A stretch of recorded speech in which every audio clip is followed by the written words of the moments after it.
أعوذ بالله من الشيطان الرجيم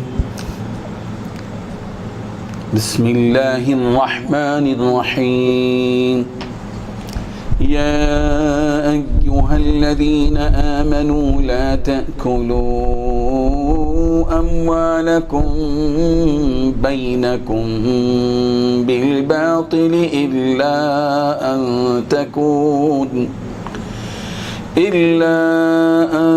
تكون تجارة عن تراض منكم ولا تقتلوا أنفسكم إن الله كان بكم رحيما ومن يفعل ذلك عدوانا وظلما فسوف نصليه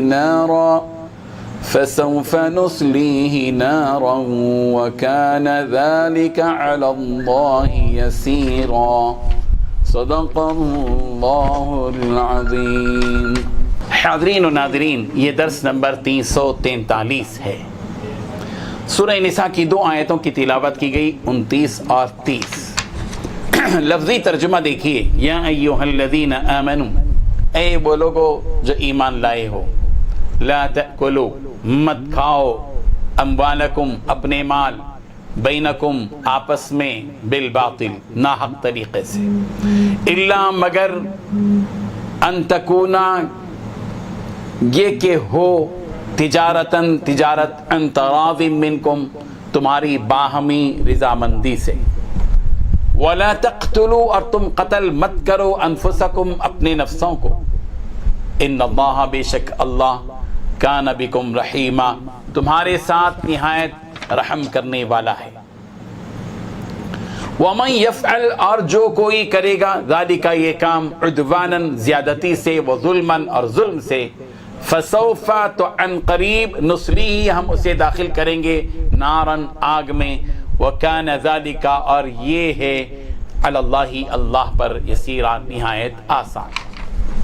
دونوں آیتوں کا ترجمہ یوں ہے، مومنوں، ایک دوسرے کا مال ناحق نہ کھاؤ، ہاں اگر آپس کی رضامندی سے تجارت کا لین دین ہو اور اس سے مالی فائدہ حاصل ہو جائے تو یہ جائز ہے، اور اپنے آپ کو ہلاک نہ کرو، کچھ شک نہیں کہ اللہ تم پر مہربان ہے، اور جو زیادتی کرتے ہوئے اور ظلم سے ایسا کرے گا تو ہم اس کو عن قریب جہنم میں داخل کریں گے، اور یہ اللہ کے لیے آسان ہے۔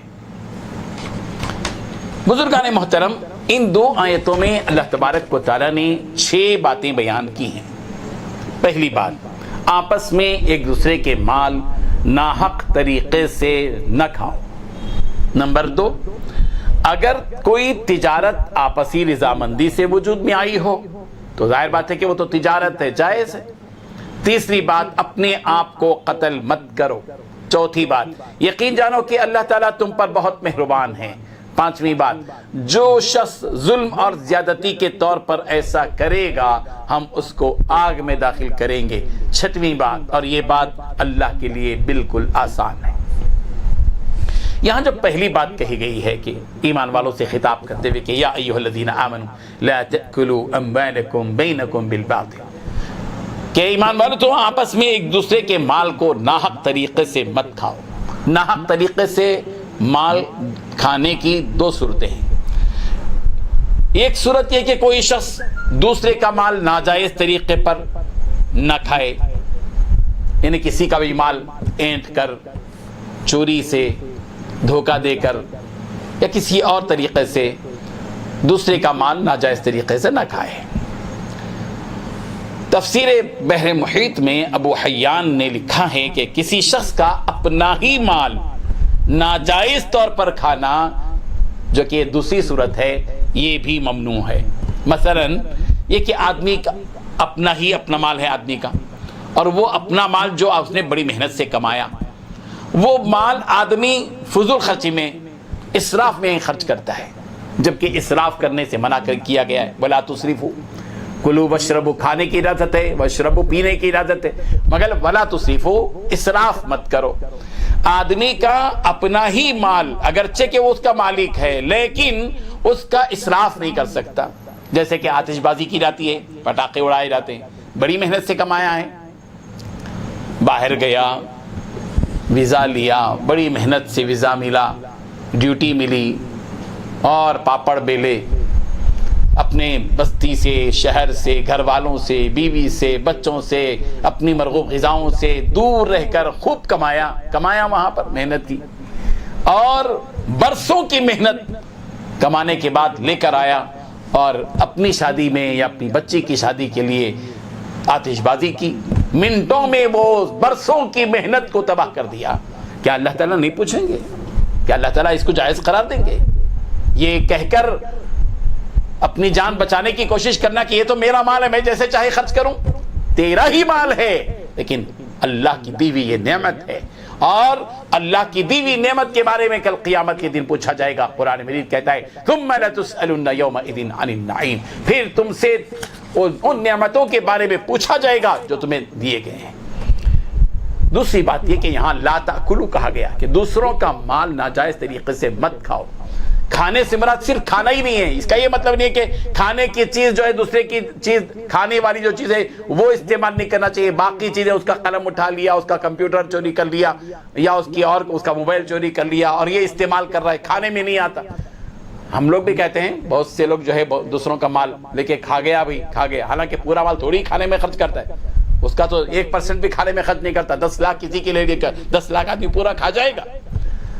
یہاں کھانے سے مراد محاورے میں جو ہے وہ استعمال بھی ہے، اسی لیے یہاں لا تأکلوا جو کہا گیا ہے اس میں یہ بھی شامل ہے کہ دوسروں کا مال ناجائز طریقے سے تصرف کرنا، استعمال کرنا، یہ بھی ناجائز۔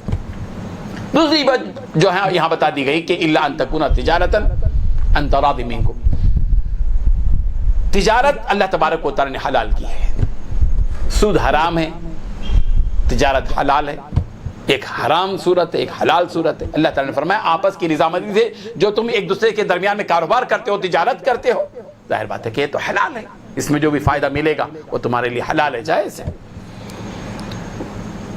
یہاں یہ بات بتا دی جا رہی ہے کہ وَلَا تَقْتُلُوا أَنفُسَكُمْ، تم آپس میں ایک دوسرے کو قتل مت کرو، یا یہ کہ تم اپنے آپ کو قتل مت کرو۔ دونوں معنی ہیں، آدمی کا کسی دوسرے کو قتل کرنا بھی حرام ہے، اور آدمی کا اپنی خودکشی کرنا، اپنے آپ کو مارنا، یہ بھی حرام ہے۔